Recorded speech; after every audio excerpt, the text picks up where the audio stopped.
राज्यात सत्तेत असलेली महायुती आणि विरोधी बाकांवर बसलेली महाविकास आघाडी यांच्यात महापालिका स्तरावर वेगवेगळी गणितं सुरू आहे। अनेक ठिकाणी स्थानिक राजकारण लक्षात घेता पक्षांनी त्यांच्या युती आणि आघाड्या सुद्धा केल्यात। अर्ज भरण्याची सुरुवात झाली तरी पक्षांचं जागा वाटपाचं गणित मात्र सुटत नसल्यानं सर्वच पक्षांमधील इच्छुक उमेदवारांची चिंता आता वाढताना दिसते आहे। जागा वाटपाचा तिढा सुटत नसल्यानं राजकीय पक्षांनी त्याची युती किंवा आघाडीची अधिकृत घोषणा अद्यापपर्यंत तरी केलेली नाहीये। आपण सविस्तर पाहूयात।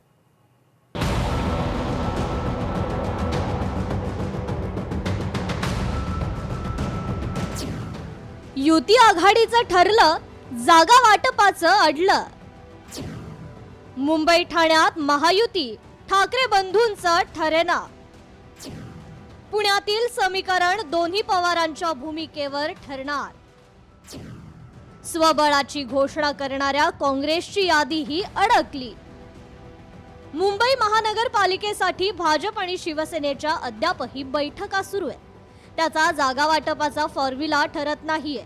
शिंदे सेनेनं मुंबईत मागितलेल्या जागांवर भाजप तयार नाहीये।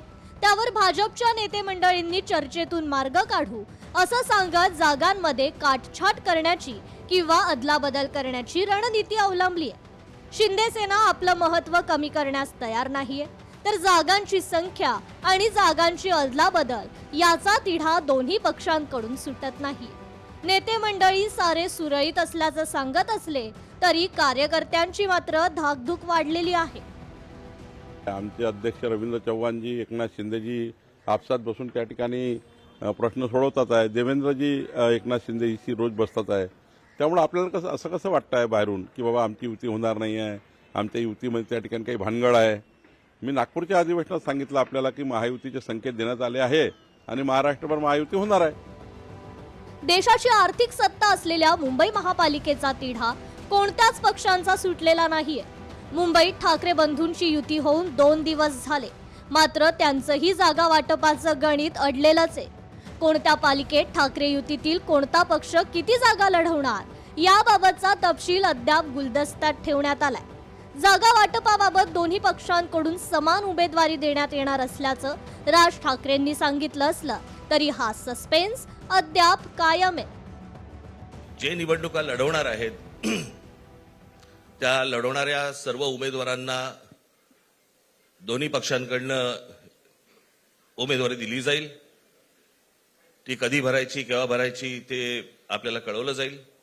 कोण किती जागा लढवणार, आकडा काय हा नाही सांगणार तुम्हाला। ठाणे महापालिका एकनाथ शिंदे यांच्यासाठी अत्यंत महत्त्वाची आहे, मात्र तिथेही नाराजी नाट्याला सुरुवात झाली। ठाण्याच्या माजी महापौर मीनाक्षी शिंदे यांनी दिलेल्या राजीनाम्यामुळे शिंदेंची ठाण्यातील डोकेदुखी वाढली आहे। शिंदे सेनेत आणखीन पडझड होण्याची शक्यता वर्तवली जाते। त्यामुळे ठाण्याचं जागा वाटप ठरत नाही। भाजपचे नेते आपापसात स्वबळाची भाषा करत असल्यानं तेथील जागा वाटपाची चर्चा पुढे सरकत नाहीये। मला असं वाटतं ज्या प्रभागाचं पालकत्व तुम्ही स्वीकारता त्यावेळी पाल्यांच्या मागे जर तुम्ही ठामपणे उभं राहू शकत असाल तरच ते खरे पालक असतील। आणि माझी भूमिका मी स्पष्ट केलेली आहे आणि ज्यावेळी मला त्या गोष्टीवर चर्चा करायची असेल त्यावेळी मग बोलेल। पुण्यातही महायुतीची गणितं अद्याप सुटलेली नाहीयेत। पुण्यात अजित पवार आणि शरद पवार एकत्र येण्यासंदर्भात राष्ट्रवादीच्या दोन्ही गटात आघाडी असावी आणि नसावी असे 2 मतप्रवाह आहेत। त्यामुळे 2 पवार एकत्र आल्यास तिथेही नाराजी नाट्य रंगणार। राष्ट्रवादीचं ठरत नसल्यानं पुणे आणि पिंपरी चिंचवडमध्ये महायुतीच्या जागा वाटपाचं अडलंय। हीच परिस्थिती नाशिक, नागपूर, अमरावतीसह अनेक महत्त्वाच्या महापालिकांची आहे। कोणत्याच पक्षाची जागा वाटपाची गणितं सुटलेली नाहीयेत। काँग्रेसनं स्वबळाची घोषणा करत काही स्थानिक आघाड्या केल्यात, मात्र त्यांचीही उमेदवारी यादी अडकली आहे। जागा वाटप आणि अंतिम याद्या जाहीर न झाल्यामुळं प्रत्येक ठिकाणच्या इच्छुकांची धास्ती दिवसागणिक वाढतीये। ब्युरो रिपोर्ट, लोकशाही मराठी, मुंबई। लोकशाही मराठी ऐका, पहा, जागरूक रहा।